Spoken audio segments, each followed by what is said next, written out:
With this clasp, this part stays stationary. It's almost like a safety.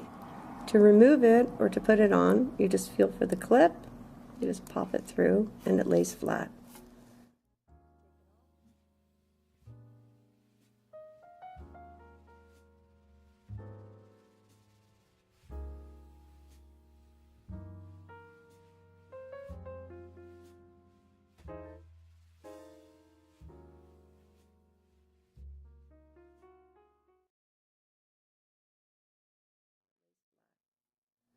To take it off, you feel for the clip, you just pop it out.